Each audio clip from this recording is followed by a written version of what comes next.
항상 감사드리고요. 소리 여러분들은 잘 들리시죠? 예. 우리 영광교회가 74주년입니다. 그래서 이 74주년 동안 주님이 우리 가운데 계셔서 우리를 통해서 많은 일들을 하셨다. 그래서 우리 옆 사람에게 먼저 한번 인사할 때 예수님 우리 가운데 계십니다. 이렇게 인사 한번 하겠습니다. 예. 74년 동안 이 교회를 통해서 얼마나 많은 사람이 구원을 얻었는지 우리는 그 수를 다 알지 못합니다. 74년 동안 하나님이 이 교회를 통해서 또 여러 교회들을 세우셨고 74년 동안 이 교회를 통하여 많은 주의 종들과 선교사들을 일으키셨습니다. 우리가 했습니까? 우리가 했나요? 누가 하셨죠? 하나님이 하셨고 예수님이 하셨어요. 그 말이 무엇을 뜻하는 거냐면 우리 가운데 예수님이 계시다는 거예요. 우리 교회 가운데 예수님이 계시지 않으셨다면 결코 그런 일을 우리가 할 수가 없었을 거예요. 우리 눈에 그분이 보이지 않아요. 또 만져지지 않지만 오늘 이 예배 가운데도 우리 주님이 계시고 우리 가운데 주님이 계시다는 사실을 여러분이 믿었으면 좋겠어요. 그리고 그 주님을 소중히 여겼으면 좋겠고 또 앞으로 100년 아니 얼마가 될지 모르지만 주님이 다시 오시는 그날까지 예수님이 우리 가운데 계시고 우리를 통해서 수없는 영혼들이 구원을 얻고 수없는 주의 종들이 일어나고 선교사들이 보내지고 그리고 교회가 세워지는 역사가 있기를 우리는 간절히 소망하며 우리 영광교회 모든 성도들이 교회를 사랑하고 우리 교회 가운데 계신 예수님을 굳게 붙들었으면 좋겠습니다. 다시 한번 우리 가운데 예수님이 계십니다. 인사 한번 하겠습니다.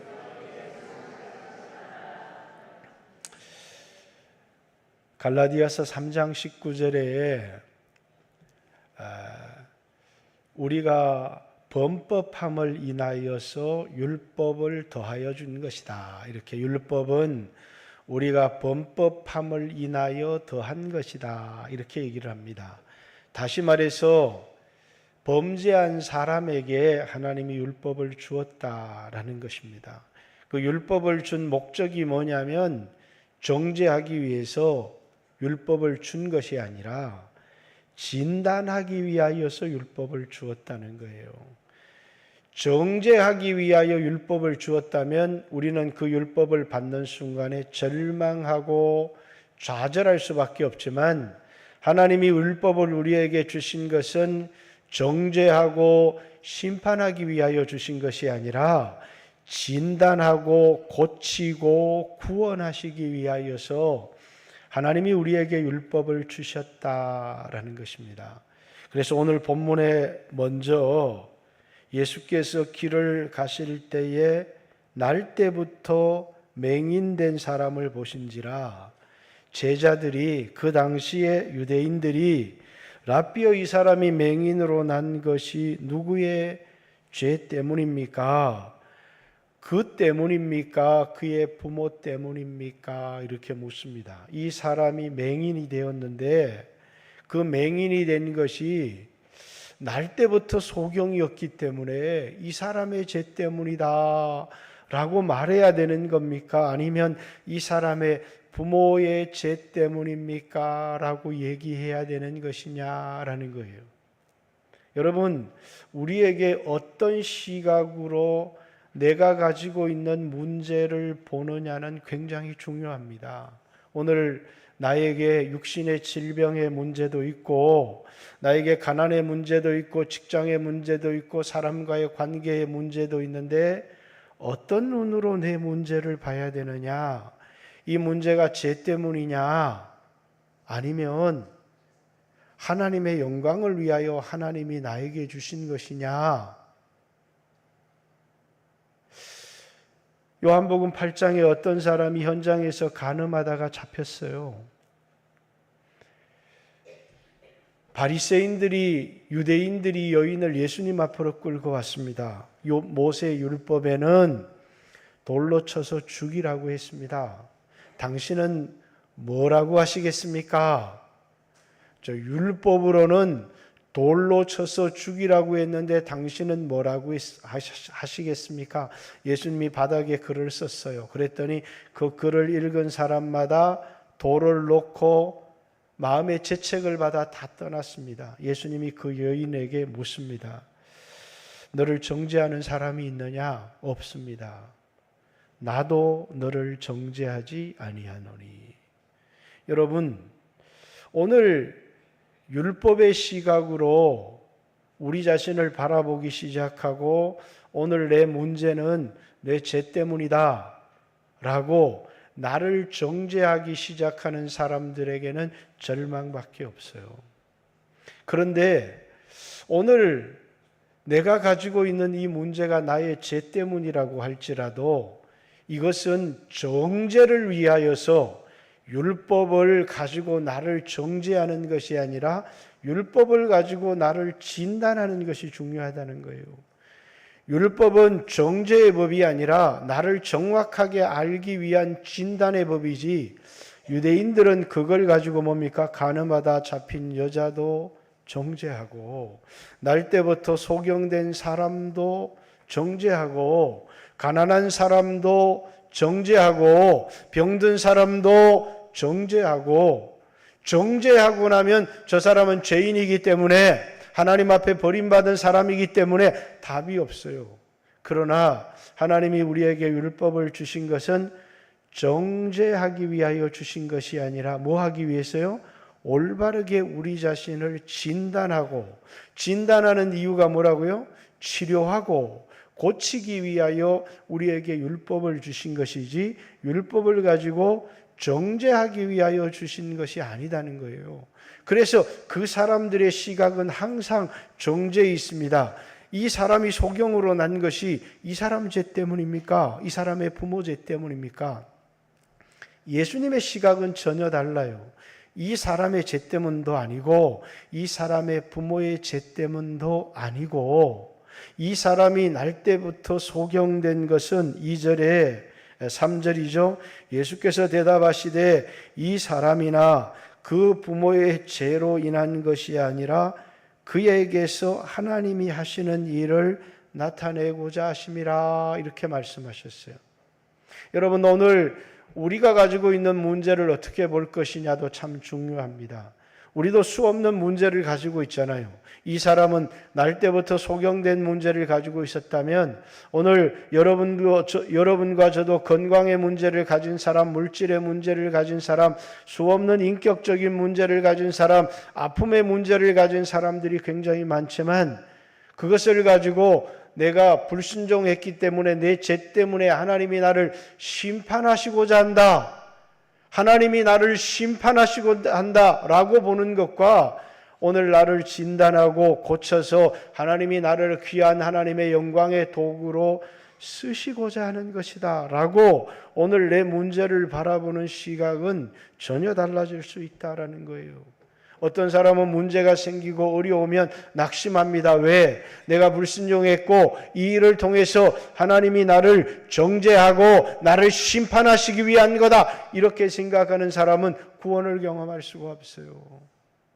하나님이 나를 심판하시기 위하여 오늘 나에게 이런 문제를 주신 것이 아니라 구원하시기 위하여서, 하나님이 이것을 통하여 나를 쓰시기 위하여서 오늘 나에게 이런 문제가 있다. 우리 젊은 사람들이 건강에 문제가 생겼을 때 두려워할 수밖에 없습니다. 이걸 통해서 내가 심판받고 꺾어져서 죽으려는가 라고 생각할 수도 있지만, 아니, 하나님이 이 나의 연약함을 통해서 하나님이 일하시는 것을 드러내고자, 그러면 오늘 내가 가지고 있는 병, 내가 가지고 있는 문제를 바라보는 시각이 전혀 달라질 수가 있다는 거예요. 그래서 오늘 예수님께서는 제자들이 가지고 있었던 시각과 그 당시 유대인들이 가지고 있었던 시각과 예수님이 문제를 바라보는 시각이 어떻게 다른지를 우리에게 보여주는 겁니다. 자, 날 때부터 소경이 되었다 라고 하는 것은 뭡니까? 이 사람이 이 땅에 태어나서 어떤 죄를 지은 문제는 아니라고 하는 거잖아요. 그죠?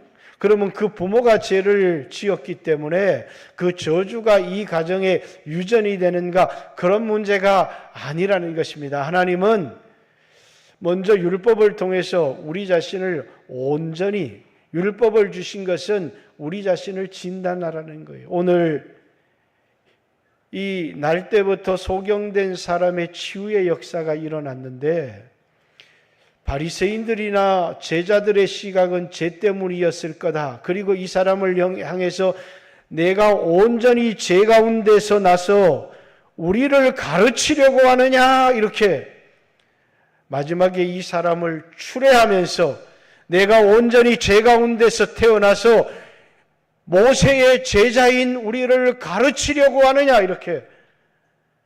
근데 보십시오. 이 사람이 소경인데 정말 이 사람이 소경인지, 아니면 자기도 역시 소경으로 태어나서 영적인 소경인지조차도 알지 못하는 그 사람이 정말 소경인지를 주님은 우리에게 묻고자 하는 것이에요. 이 사람이 육신의 눈의 소경으로 태어난 이 사람이 진짜 소경인지, 아니면 자기도 소경으로 태어났으면서 영적인 소경이면서 자기를 만드신 분이 누구신지도 알지 못하고 자기가 어떤 상태에 있는지도 알지 못하는 이 사람이 진짜 소경인지를 마지막에 예수님이 이 요한복음 9장 마지막에 가면 묻고 있는 거예요. 다시 말해서 하나님은 율법을 통해서 정죄하라고 주신 것이 아니라 자기를 발견하라고, 자기를 살피라고 이 율법을 주셨다는 거예요. 그런데 유대인들은 이 율법을 가지고 다른 사람의 죄를 보고 다른 사람을 정죄할 줄은 알았지만 이 율법을 가지고 자기를 살피고 자기를 돌아보지는 못했다는 거예요. 자기의 문제를 발견하지를 못했다는 거예요. 지난 한 주간 우리는 특별 저녁 기도회를 했습니다. 이 기도회를 하는 동안에 제 마음이 많이 좀 불편했어요. 기도하러 적게 나오는 여러분들 때문에도 마음이 불편했지만 이 음향이 제 마음을 참 많이 불편하게 했어요. 이 소리가 잘 안 들리는 거예요. 또 원하는 소리가 잘 나지 않는 거예요. 그래서 꾹 참았습니다. 이건 참아야 되는 거야. 아직까지 우리가 발전해가는 과정이니까 또 리모델링을 했으니까 참아야지, 이렇게 참는데 오늘 여기 자리에 이렇게 앉는데 어제 저녁에 소리를 잘 맞췄는데 갑자기 문제가 생긴 거예요. 그죠? 그러니까 마음에 이렇게 또 이렇게 충동이 일어나는 거예요. 근데 주님이 너 문제야, 이렇게. 이 시스템의 문제가 아니고 예배에 집중하지 못하고 하나님께 집중하지 못하고, 그리고 뭐라고요? 자꾸 너무 여기에, 그래서 지금 제 귀에는 소리가 잘 들리지 않습니다. 그래서 여러분에게 잘 들리느냐만을 물을 뿐이에요. 중요한 건 뭐라고요? 왜 여기에 이렇게 신경을 쓰느냐고. 우리 가운데 예수님께 집중하라고. 여기 앉았는데 마음이 막 불편한데 주님이 말씀하시는 거예요. 이 예배 가운데 하나님이 임재하고 있다고. 그리고 그분에게 집중하라고. 그분에게 집중하라고. 그 순간에 내 마음속에 일어났던 이 충동질이 다 사라지면서 주님에게 내 이 예배를 집중할 수 있는 마음이 생기는 거예요. 그렇죠? 여러분들도 이 땅을 살아가면서 수없는 우리 자신의 문제를 바라보고 절망하고 낙담도 하고 어떤 때는 막 충동도 일어날 수 있지만 우리의 신앙은 뭐라고요? 내 가운데 환경 가운데 일어나는 절망스러운 문제, 어려운 문제, 나를 충동하는 문제가 아니라 결국은 내 문제고 구원자이신 예수님께 내 시선을 집중하지 못하고 있다는 거예요. 그분에게 내 마음과 내 시선을 집중하지 못하는 순간에 수없이 주변에 나를 절망하게 하는 문제들이 보이기 시작하고 또 충동되더라는 거예요. 충동.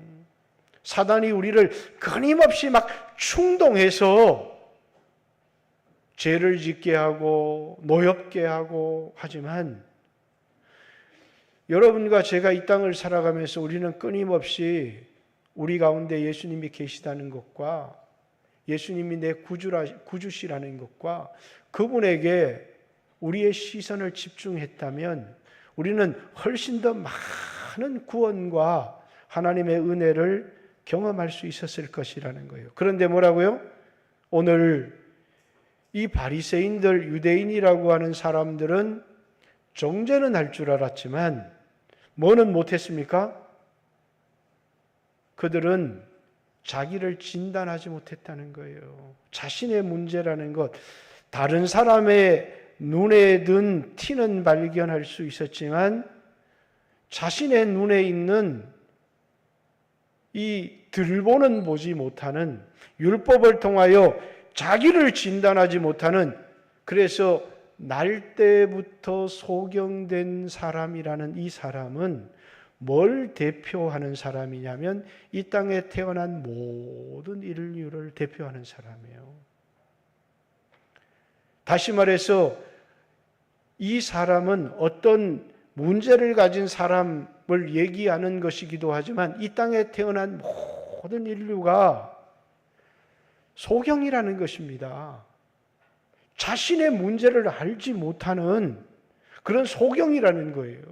영적인 소경으로 태어났는데 어디에 가야만 눈을 뜨고 자기를 보고 인생을 바르게 살아갈 수 있느냐 하면 실로암에 가야 된다는 거예요. 이 실로암은 보냄을 받았다라는 뜻이에요. 무슨 뜻이죠? 무슨 뜻이에요? 예수님이라는 거예요. 예수님은 요한복음에서 하나님께로부터 보냄을 받은 자예요. 그래서 나를 보내신 아버지께서 나와 함께 계시느니라. 나는 너희가 알지 못하는 양식이 있는데 그것은 나를 보내신 이의 뜻을 행하는 것이다. 예수님은 누구라고요? 보냄받은 자라고요. 실로암은 누구를 대표하는 거라고요? 누구를 대표하는 거라고요? 예수님을 대표하는 거라고요. 여기 날 때부터 소경인 사람은 여러분과 제가 이 세상에 태어나면서부터 소경으로 태어났다는 거예요. 로마서 5장에 보니까 한 사람으로 말미암아 죄가 세상에 들어오고 죄로 말미암아 모든 사람이 죄인 된 것 같이 이 한 사람은 누굽니까? 아담이에요. 첫사람 아담. 그 사람은 죄인으로 태어나지 않았어요. 죄를 지어서 죄인이 된 겁니다. 그러나 그 사람으로 말미암아 모든 사람이 죄인이 된 것은 태어날 때부터 우리는 죄인으로 태어났다는 거예요. 그래서 중요한 건 이 사람이 소경으로 난 것이 누구의 탓입니까? 라고 하는 책임을 묻는 이 사람 때문입니까? 이 사람의 부모 때문입니까? 이 소경의 책임이 누구에게 있습니까? 라고 하는 것이 중요한 게 아니라 우리가 내가 태어날 때부터 죄인으로 태어났고 죄인으로 살다가 그리고 영원히 심판받을 운명인데 태어날 때부터 죄인으로 태어난 나에게 죄에 대한 책임을 물을 수 있느냐? 자주 어떤 사람이 아이가 뱃속에서 그만 사산을 했습니다. 이 아이는 천국을 갈 수 있을까요? 천국을 갈 수 없을까요? 저한테 물어볼 때 그 사람은 아무 죄를 짓지 않았기 때문에, 현대 신학은 이렇게 얘기합니다. 죄를 짓지 않았는데 그 아이가 지옥 간다면 너무 잔인하지 않냐고. 근데 저는 그렇게 대답하지 않아요. 그 아이가 예수를 믿었으면 천국 갈 거고, 예수를 안 믿었으면 천국 가지 못할 거라고. 왜? 우리에게 이 땅에 태어난 모든 인류는 죄인으로 태어나기 때문에, 중요한 것은 죄에 대한 이 책임이 누구에게 있느냐를 묻는 것이 아니라, 예수님은 해결책, 내가 죄인으로 태어났다는 거, 나에게 이런 문제가 있다는 것을 알고 해결책이 무엇인지를 우리에게 제시하고자 하는 것이지, 그 죄에 대한 책임이 누구에게 있는지를 정죄하기 위한 것이 아니라, 이 죄, 오늘 내가 겪고 있는 이 문제를 어떻게 해결해야 되는가라고 하는 거예요. 오늘 여러분이 가지고 있는 수없는 문제들이 있어요. 내 죄 때문인가? 무엇 때문인가? 이것이 우리의 시각일 수 있지만, 주님은 죄에 대한 책임을 묻는 것이 아니라 이 문제를 어떻게 해결할 것인가를 우리에게 말씀하시고자 하는 거예요. 어디로 가야 된다고요? 실로암요. 예수님은 우리의 문제에 해답이 되시는 분이에요. 여러분, 예수님께 가지 않고 끊임없이 예배드리며 하나님 앞에 기도하고 하나님이 주시는 음성을 듣고 이렇게 하지 않고 끊임없이 내 스스로의 방법으로 문제를 해결하려고 하지만 문제를 해결할 수가 없어요. 소경으로 태어난 이 사람이 실로암에 가서 그 눈을 씻었더니, 씻는다는 말이 무슨 말이에요? 예수님께서 마지막 이 세상을 떠날 때 제자들을 이제 발을 씻기십니다. 그러니까 베드로가, 아니 제자 중에 막내가 내 발을 씻으면 내가 받겠는데 예수님이 어떻게 내 발을 씻기십니까? 라비요, 내 발을 씻을 수 없습니다. 그랬더니 예수님이, 내가 너의 발을 씻기지 않으면 너는 나와 아무런 상관이 없다. 예수님이 십자가의 피 흘리심을 통하여서 우리를 깨끗하게 해주시는, 그걸 뭐라고요? 우리의 죄를 씻어주시는. 그래서 이 실로암은 죄를 씻는 샘, 그때의 예루살렘에 성결의 샘이 열릴 것이라는 거예요. 그래서 찬송 가운데 뭐죠? 선결하게 하는 샘이 나의 앞에 있도다. 성령께서 권고하되 죄 씻으라 하시네. 여러분, 예수님은 여러분과 죄를, 우리의 문제를 해결해 주시는 실로암이라는 거예요. 그런데 이 실로암은 오늘 우리에게서는 뭐라고요? 영광교회라는 거예요. 왜 교회가 실로암이냐? 처음 여러분에게 얘기했던 것처럼 74년 동안 이 교회를 통해서 수없는 사람들이 구원을 얻었어요. 많은 교회들이 개척되었고 주의 종들이 일어났고, 그 종들이 가서 또 수없는 사람들을 구원하는 일을 하고 있고, 선교사들이 땅끝까지 가서 복음을 전하고 있습니다. 누가 한 일이라고요? 주님이 하신 일이라는 거예요. 주님이 어디 계십니까? 주님이 어디 계세요? 여기 계시다고요. 우리 가운데 계시다는 거. 주님이 우리 가운데 계시지 않았다면 이런 일이 일어날 수 있습니까? 침례 요한의 제자가 예수님을 쫓아갔습니다. 주여 어디에 계십니까? 주님이 말씀하십니다. 와보라. 그게 어디였어요? 제자 공동체, 교회였습니다. 요한복음 6장에 오병 위의 떡을 경험한 사람들이, 예수님은 산에 기도하러 가시고 제자들은 배를 타고 바다 건너편 가버나움으로 갔어요. 아무리 찾아도 예수님을 찾을 수가 없었어요. 그래서 그들은 배를 타고 어디에 갔습니까? 제자들이 있는 곳으로 갔잖아요. 그곳에 누가 계셨기 때문에요? 주님이 계시기 때문이에요. 오늘 주님은 보이지 않아요. 그러나 우리 가운데 주님이 계시다는 것. 그래서 수없는 사람들이 문제를 겪고 어려움을 겪을 때 교회로 나와서 기도할 때 문제가 해결되기 시작하는 거잖아요. 죄를 가진 사람들이 교회에 와서 예수를 믿고 죄 사함을 얻고 구원을 얻고 하나님의 백성들이 되어지는 것이잖아요. 왜? 이 교회 가운데 주님이 계시기 때문이에요. 근데 만약에 이 교회 주님이 떠나고 건물과 사람만 있다면 주님이 떠나셨는지 우리 가운데 계신지는 볼 수 없지만 주님이 이곳에 계시지 않는다면 영원히 구원받는 역사가 일어날 수 있을까요? 교회가 세워지는 역사가 일어날 수 있을까요? 부름받고 주를 위해 살아가는 주의 종들이 일어날 수 있을까요? 땅 끝까지 가서 복음을 전하는 선교사들이 일어날 수 있을까요? 그 모든 것은 우리가 한 것이 아니라 우리를 통하여서 주님이 하신 것이고, 그런 일에 기도로, 물질로, 눈물로 쓰임받고 희생한 여러분들에게는 주님이 반드시 복을 주실 것이라는 거예요. 그래서 주님께는 감사를 드리고 여러분들은 축복하는 이유가 뭐라고요? 주님이 우리를 통해서 일하였고 우리를 통하여라고 하는 우리 이 일에 쓰임받기 위하여 기도하고 눈물 흘리고 헌신한 사람들에게는 하나님이 복을 주시기를 원하기 때문이에요. 그런데 우리는 이 주님을 놓치며 살아갈 수 있다는 거예요.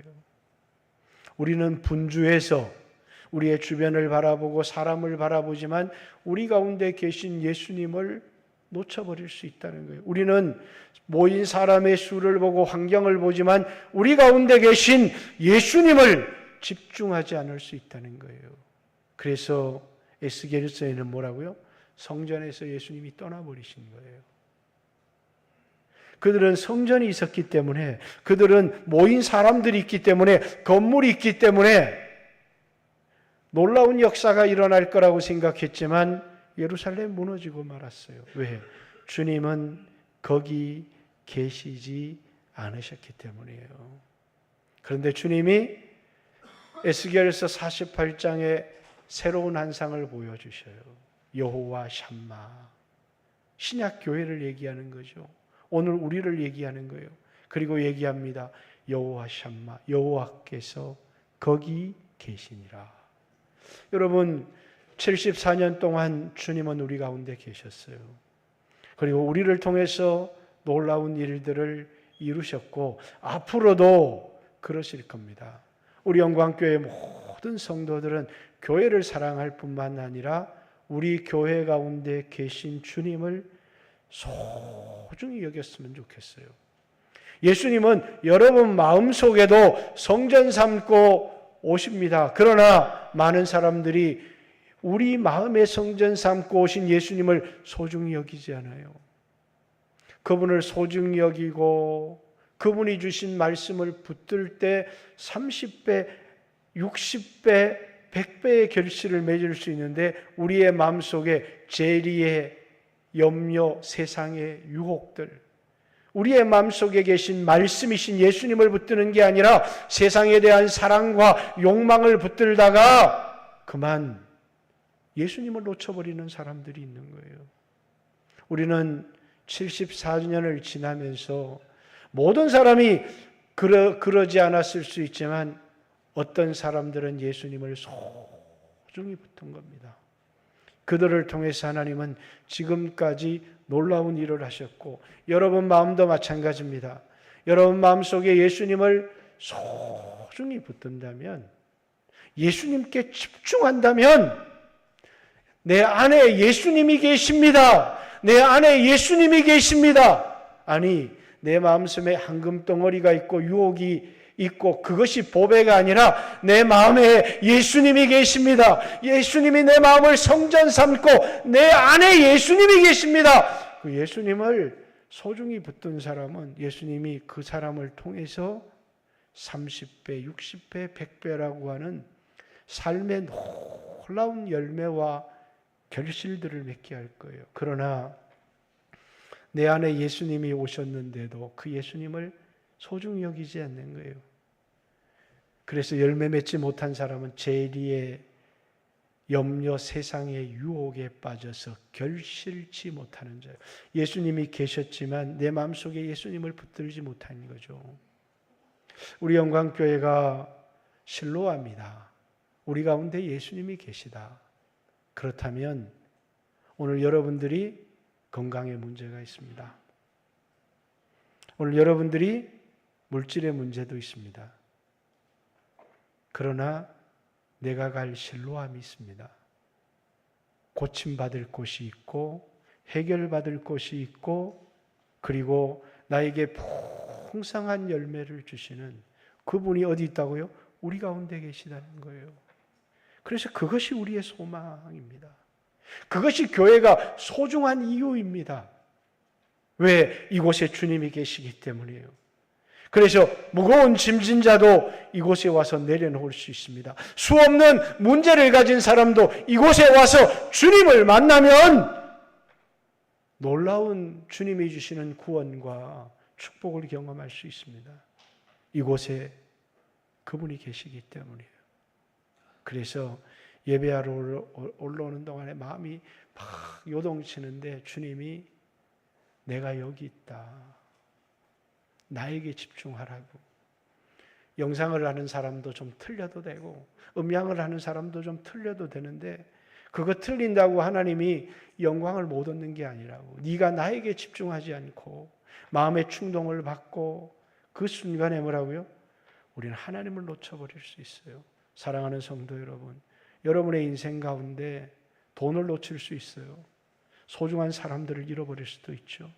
그러나 예수님을 붙든다면 하나님이 여러분을 통하여 놀라운 일을 이루실 것을 확신합니다.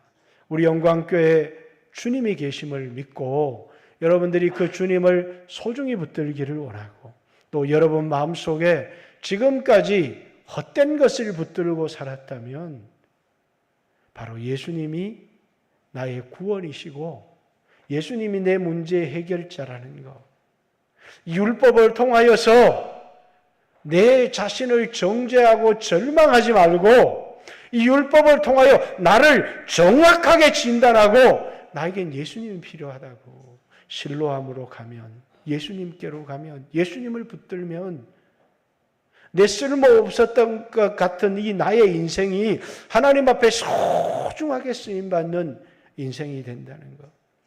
사람이 많이 모여도 그곳에 예수님이 계시지 않으면 그것은 교회가 아닙니다.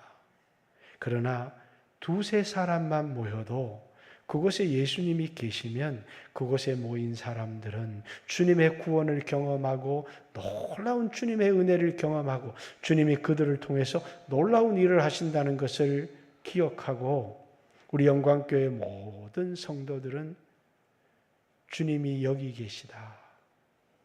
그 주님을 굳게 붙들었으면 좋겠고 영광교회를 사랑했으면 좋겠고 여러분 마음에 계신 그 예수님을 붙들어야지 세상을 사랑하는 마음, 세상의 헛된 영광을 붙들고 살지 않고 예수님을 붙들 때 여러분에게 주시는 놀라운 구원과 은혜를 경험하게 될 줄을 믿습니다.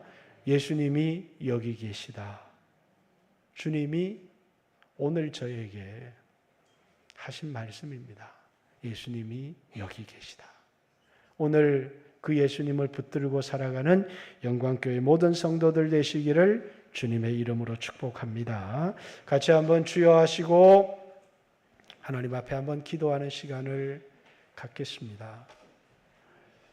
여러분들은 한 주간 충동되며 살지 않았습니까? 아니면 여러분들은 한 주간 세상의 헛된 것을 붙들고 살지 않았습니까? 율법을 통하여 나를 바르게 진단했다면 나는 예수님이 필요합니다. 그 예수님을 붙드는 인생만 진정한 썩지 않은 열매를 맺을 인생이라는 것, 우리 영광교회 가운데 예수님이 계시다는 것을 알았다면 그 예수님 앞에 나왔을 것입니다. 이 시간에 같이 한번 주여 하시고 예수님을 붙들며 살 수 있게 해주십시오. 헛된 거 붙들었던 거 다 내려놓고 실로암으로 예수님 앞으로 나갈 수 있도록 하나님 축복해 주십시오. 같이 한번 주여 하시고 기도하는 시간을 갖습니다. 주여